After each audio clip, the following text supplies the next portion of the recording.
Un cordial saludo para todos nuestros amigos y seguidores.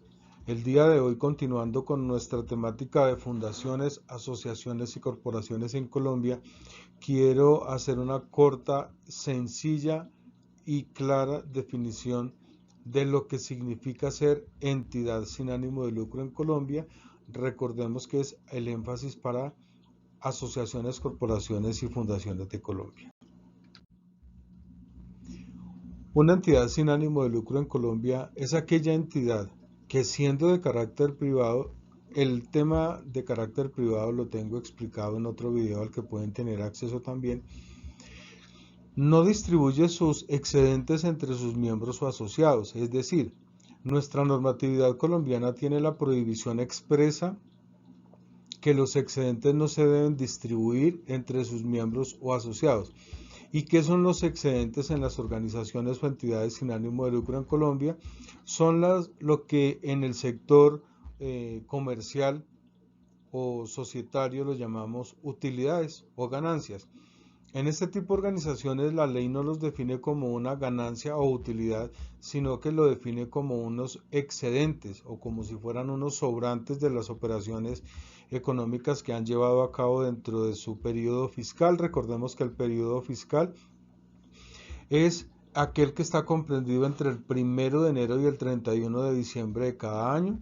Entonces, las utilidades que en las entidades sin ánimo de lucro se denominan por ley excedentes no se distribuyen dentro de sus miembros o asociados al finalizar un periodo fiscal. Quiere decir que estos excedentes deben tener la facultad de mantener el objeto social dentro de lo que estatutariamente acordaron sus fundadores al momento de crear la institución.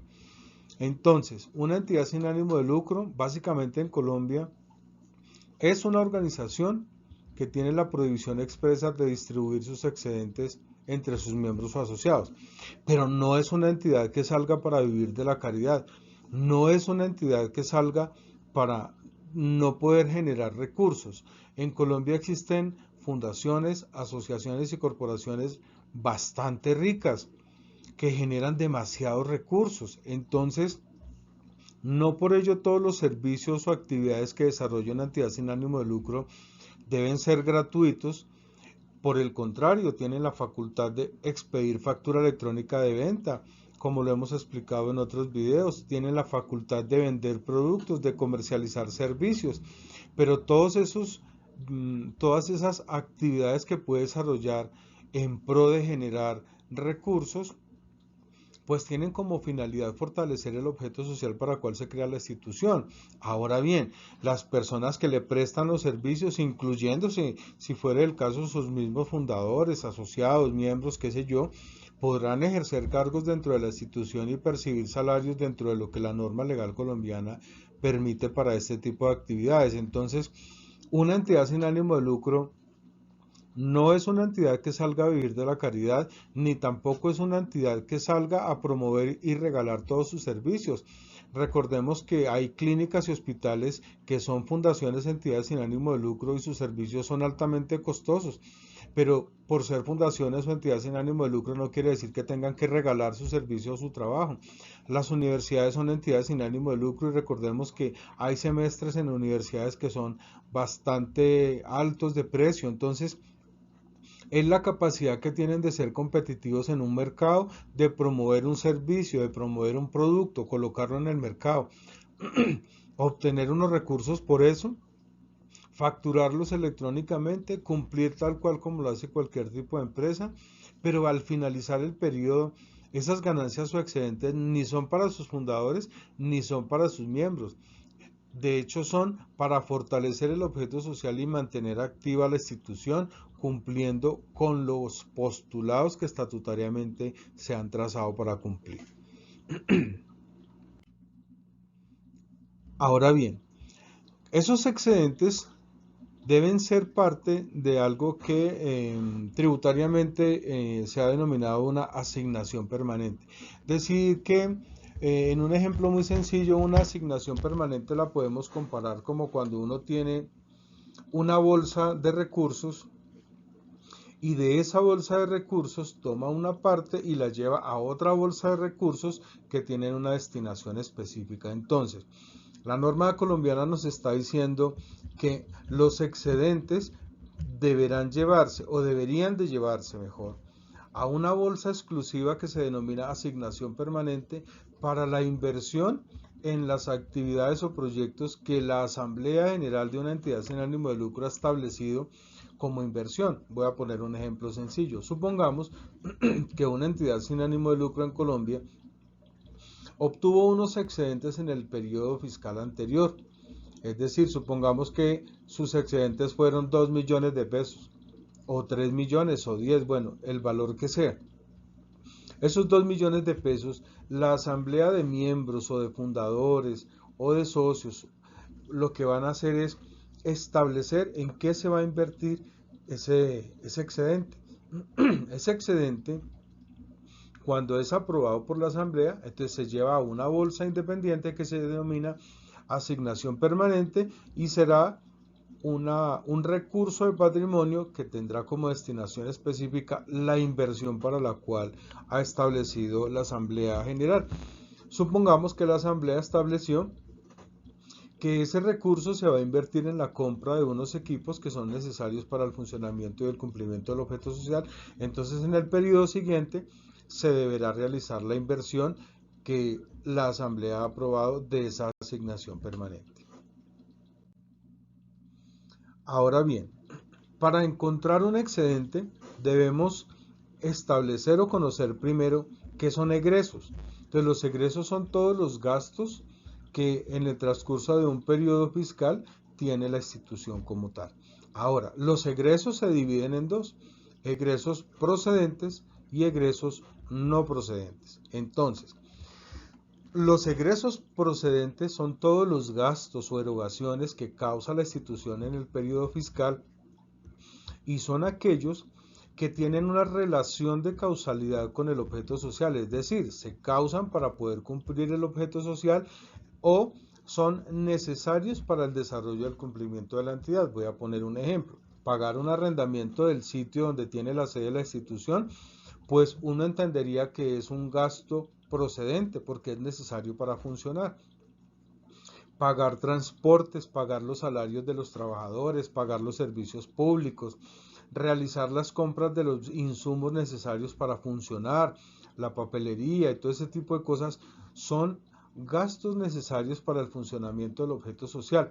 Comprar los insumos con el que se va a llevar a cabo una campaña, una brigada, una atención, campañas de esterilización como lo hacen fundaciones dedicadas al cuidado del bienestar animal, campañas de reforestación para los que desarrollan trabajos hacia el medio ambiente.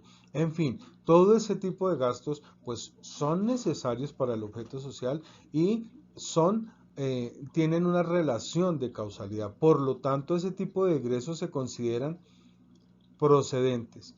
Y la primera condición que tienen los egresos procedentes es que, aparte pues de ser necesarios y tener relación de causalidad con el objeto, adicional deben cumplir con todas las formalidades. Es decir, si yo voy a hacer una compra de insumos, pues necesitaré que me entreguen una factura electrónica de venta, tal como lo hemos explicado o como lo he explicado en videos relacionados con documentos electrónicos.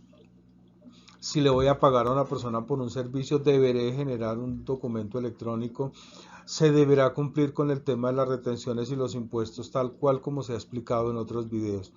Y tiene la característica principal que estos excedentes, cuando se generan por los gastos procedentes, no generan impuesto de renta para la institución. Entonces entendemos que hay gastos procedentes y no procedentes. Los procedentes son los que acabo de explicar. Ahora bien, los egresos no procedentes son aquellos que son contrarios a la definición anterior, es decir, es un gasto que no tiene una relación de causalidad con el objeto, que no es necesario para el cumplimiento del desarrollo social o para generar el ingreso, o que no cumple con los requisitos de documento electrónico, factura electrónica. Y miremos este ejemplo: Una fundación puede generar un gasto que inicialmente se podría considerar procedente porque puede ser necesario, está cumpliendo el objeto social, pero ¿qué pasa? Si ese gasto no tiene una factura electrónica de venta que lo soporte, se va a considerar no procedente. O si a ese gasto no se le practicó la retención que correspondía, se va a considerar no procedente. Es decir, para que un egreso o gasto sea procedente, debe cumplir con todos los postulados. Cuando no cumple con todos, se va a considerar no procedente. ¿Y cuál es la característica principal de un gasto o un egreso no procedente?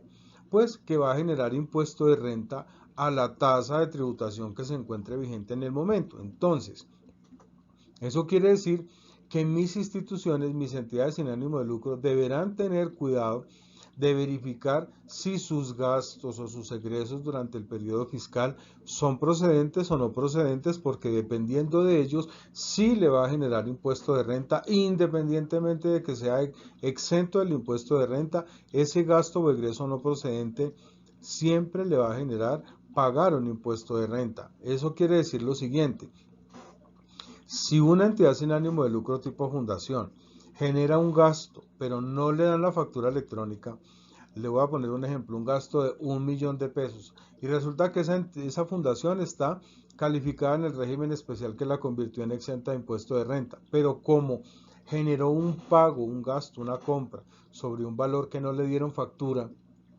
ojo, solo factura electrónica de venta, entonces ese pago de 1.000.000 de pesos se convierte en un gasto o egreso no procedente. Por lo tanto, sobre ese 1.000.000 de pesos tendrá que generar un pago de impuesto de renta equivalente al 20% a la DIAN si la institución está calificada en el régimen especial, y si no está calificada, ese gasto o egreso que no tiene un soporte válido, que no le practicó retención o que no cumplió con todo, deberá pagar el 35% de impuesto de renta. Es decir, que una compra de 1.000.000 de pesos se puede estar convirtiendo en una compra de 1.200.000 o de 1.350.000 pesos por no vigilar que cumpla con todo. Entonces recordemos, muy importante, diferencia entre gastos o egresos procedentes y no procedentes. Hay que tener cuidado con ese punto. Ahora bien, ¿cómo logramos establecer o determinar los excedentes? ¿Cómo sé yo cuántos excedentes tengo? Digamos que de manera general y sencilla en esta explicación, lo que nosotros hacemos en una institución, una entidad sin ánimo de lucro, fundación, asociación o corporación es: tomamos la totalidad de los ingresos recibidos en todo el periodo fiscal, es decir, del 1 de enero al 31 de diciembre, la totalidad de los ingresos ordinarios o extraordinarios, se suman todos. A la totalidad de esa suma le voy a restar los egresos procedentes y voy a llevar aparte los egresos no procedentes, porque a los egresos no procedentes le tengo que calcular el impuesto de renta, como lo habíamos dicho en la lámina anterior, y a esa resta, de esa resta lo que me quedan son los excedentes, ¿sí? Entonces, aunque los egresos no procedentes los llevo como en una partecita distinta, también los llevo para esta suma. Entonces yo digo, a la totalidad de los ingresos le resto los egresos procedentes, luego le resto los egresos no procedentes, me quedan los excedentes o utilidades. Y recordemos que a los no procedentes obviamente hay que hacerles el tratamiento explicado. Les habló Juan Carlos Bernal Hernández, contador público, especialista en revisoría fiscal y contraloría. En nombre de mi Fundación Multiactiva Evidente, les extiendo un saludo nuevamente y podrán compartir estos videos para ilustración de las personas que lo requieran. Les deseo un excelente día.